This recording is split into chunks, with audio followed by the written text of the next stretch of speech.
Hi hello welcome to Bharat sports Telugu. టెస్టులతో పాటు వన్డేలకు గుడ్ బై చెప్పిన ఆస్ట్రేలియా స్టార్ ఓపెనర్ డేవిడ్ వార్నర్కు షాక్ ఎదురైంది. విలువైన వస్తువులు ఉన్న తన బ్యాగ్ను పోగొట్టుకున్నాని వార్నర్ చెప్పాడు. అందులో బ్యాగీ గ్రీన్ ఉందని తెలిపాడు. దీంతో తన ఫేర్వెల్ టెస్టు ముందు బ్యాగీ గ్రీన్ పోగొట్టుకున్నందుకు వార్నర్ ఎమోషనల్ అయ్యాడు. తిరిగి ఇచ్చేయమని వేడుకుంటూ భావోద్వేగంతో సోషల్ మీడియాలో ఓ వీడియో పోస్ట్ చేశాడు. రిటర్న్ ఇచ్చిన వారికి మంచి గిఫ్ట్ ఇస్తానని కూడా హామీ ఇచ్చాడు. టెస్టు అరంగేట్రంలో ఆస్ట్రేలియా ఆటగాళ్లు బ్యాగీ గ్రీన్ క్యాప్ను పొందుతారు. దాన్ని వారు ఎంతో గౌరవంగా భావిస్తారు. అలాంటి బ్యాగీ గ్రీన్ను తన చివరి టెస్టు ముందు కనిపించకపోవడంతో వార్నర్ తట్టుకోలేకపోతున్నాడు. సిడ్నీ వేదికగా రేపటి నుంచి పాకిస్తాన్తో ప్రారంభమయ్యే టెస్టు వార్నర్కు ఆఖరిది. కాగా సొంత మైదానంలో తన ఫేర్వెల్ మ్యాచ్ గ్రాండ్గా ఆడాలనుకున్న అతనికి ఈ సంఘటన జరగడం పెద్ద షాకింగ్.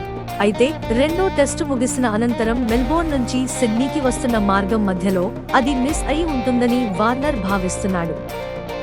సీసీటీవీ ఫుటేజ్లో పరిశీలించిన దొరకలేదని వివరించాడు. నా లగేజ్ నుంచి నా బ్యాక్ పాక్ను ఎవరో తీసుకున్నారు. అందులో నా పిల్లల వస్తువులు ఉన్నాయి.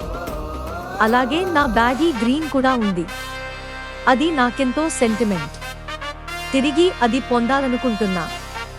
మీకు బ్యాక్ పాక్ కావాలనుకుంటే నేను మరో బ్యాక్ పాక్ ఇస్తాను. అలాగే మీకు ఎలాంటి ఇబ్బంది కలుగజేయను. నా బ్యాగీ గ్రీన్ తిరిగిస్తే ఎంతో ఆనందంగా ఉంటా అని వార్నర్ అన్నాడు.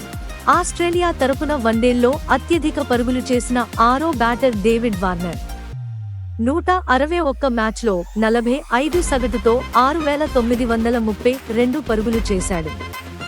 అలాగే అత్యధిక వన్డే సెంచరీలు సాధించిన రెండో ఆసీస్ ప్లేయర్గా వార్నర్ నిలిచాడు.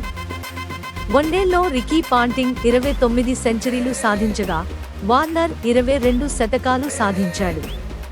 కాగా వన్డేలు, టెస్టులకు రిటైర్మెంట్ ప్రకటించిన వార్నర్ T20లలో కొనసాగనున్నాడు. అలాగే ఇతర ఫ్రాంచైజీ లీగుల్లో పాల్గొంటాడు. ఇలాంటి స్పోర్ట్స్ అప్డేట్స్ కోసం like, share, subscribe to Bharat sports Telugu.